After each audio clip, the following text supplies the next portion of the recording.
এগিয়ে যাওয়ার মিশন তোমার, স্বপ্ন তোমার উড়ন্ত, দিক থেকে দিক ছাড়িয়ে যাবে, রাঙিয়ে যাবে দিগন্ত।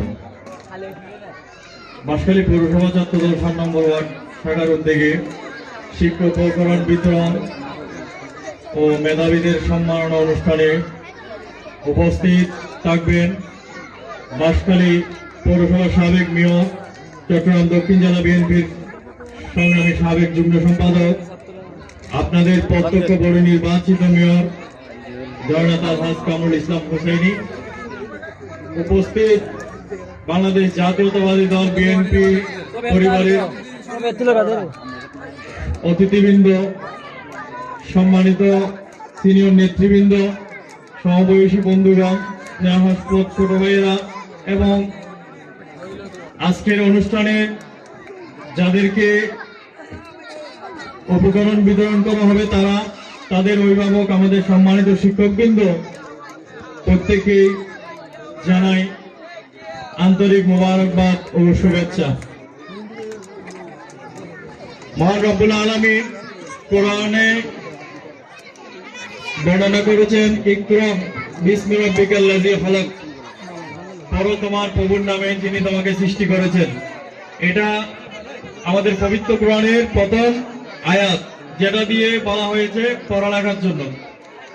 এরপরে হাদিস শরীফে এসেছে তালাবুল ইলমি ফরিদাতুন আলা কুল্লি মুসলিমিন ওয়া মুসলিমাতিন, প্রত্যেক মুসলমান নর নারী প্রত্যেকের জন্যই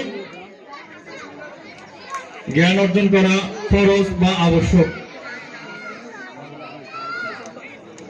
আমাদের এখানে আমরা যারা খুদে ছাত্রছাত্রী ভাই বোনেরা আছি, তাদের এখন এগিয়ে যাওয়ার মিশন, তাদেরকে পরিচর্যার দায়িত্ব আমাদের। আমরা যারা গ্রাজুয়েশন করেছি, আমরা যারা এই এলাকায় আছি, আমরা যারা নেতৃত্ব দিচ্ছি, তাদের উচিত আমাদেরকে ওদেরকে মনিটরিং করে যুগোপযোগী করে তোলার জন্য। আসলে বর্তমান প্রেক্ষাপট অনেক ত্যাগ তিতিক্ষা, অনেক সমস্যার মধ্য দিয়ে আমরা আজকে একটি সুন্দর শ্যামল সবুজ বাংলাদেশ দেখার প্রত্যয় নিয়ে বসে আছি। সেই সবুজ সুন্দর পরিবেশের বাংলাদেশ গড়তে হলে আমাদের নতুন প্রজন্মকে গড়ে তুলতে হবে।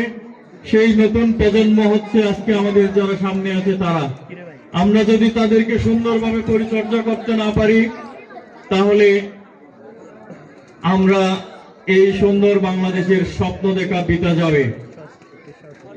আমি গত কয়েকদিন আগে বাংলা কোষের বিখ্যাত ঔপন্যাসিক রিদওয়ান মাসুদ, ওনার একটা লেখা কোট করেছিলাম।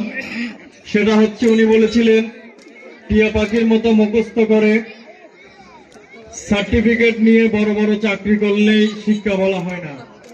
শিক্ষা হলো তাই যে শিক্ষা আমার মনের কুশিক্ষাকে বিদরিত করে সমাজের।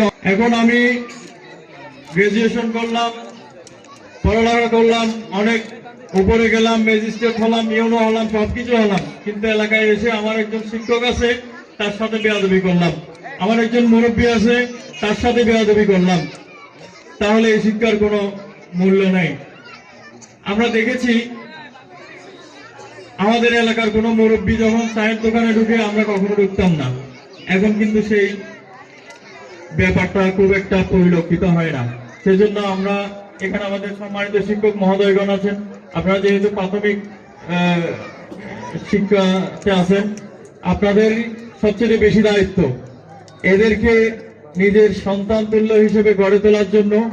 এবং আমরা যারা আছি, এখান থেকে গ্রাজুয়েশন করছি, বিভিন্ন জন বিভিন্ন জায়গায় আছি, আমরাও চেষ্টা করব আমাদের পাশাপাশি আমাদের ভাইকে কেয়ার করে মনিটরিং নিয়ে আমাদের সুন্দর বাংলাদেশ উপহার করার যে প্রত্যয় নিয়ে আমরা জাতীয়তাবাদী পরিবারে এগোচ্ছি, সেই পথে আমরা আমাদের প্রচেষ্টা অব্যাহত রাখবো। যেহেতু সময় খুব কম, বক্তব্য আসলে দিতে চাইলে অনেক দেওয়া যায়, আর লম্বা পথে যাচ্ছি না। প্রধান অতিথি আমাদের, উনিও প্রায় কাছাকাছি চলে আসছেন, আপনারাও অনেকক্ষণ ধরে এসেছেন, অনেকক্ষণ ধরে বসছেন। আপনাদের প্রতি অত্যন্ত কৃতজ্ঞতা জানাই, অত্যন্ত দুঃখ প্রকাশ করছি এই কারণে যে আপনাদেরকে অনেকক্ষণ ধরে বসায় রাখতে হয়েছে। সেজন্য তো আমাদের কষ্টগুলো, আমাদের এই কষ্ট পরিশ্রম করার মাধ্যমে আমরা চাই আরো সুন্দর পরিশ্রম, আরো সুন্দর একটা প্রোগ্রাম করার জন্য ভবিষ্যতে। এই প্রোগ্রাম দিয়ে আমরা শিখছি, আমাদের বাইরা শিখছে, আপনারা তাদেরকে সহযোগিতা করবেন, সহায়তা করবেন, পাশে থাকবেন।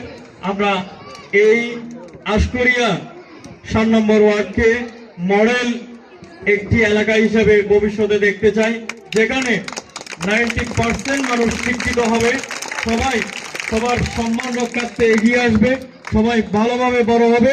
কেউ যেন বলতে না পারে হাঁটার সময় মুরব্বীর সাথে বেয়াদবি করেছে, শিক্ষকের সাথে বেয়াদবি করেছে, এই জিনিসটা যেন না আসে। আবার ফিরে আসুক আমাদের মাঝে শিক্ষক দেখে যখন সাইকেল থেকে পড়ে যেত, এই সময়টা আমাদের মাঝে ফিরে আসুক, আমাদের মাঝে শ্রদ্ধাবোধ, ভ্রাতৃত্ববোধ, ভালোবাসার বাংলাদেশ গড়ে উঠুক, এই প্রত্যয় ব্যক্ত করে আমি আমার বক্তব্য এখানেই শেষ করছি। খোদা হাফেজ, বাংলাদেশ জিন্দাবাদ।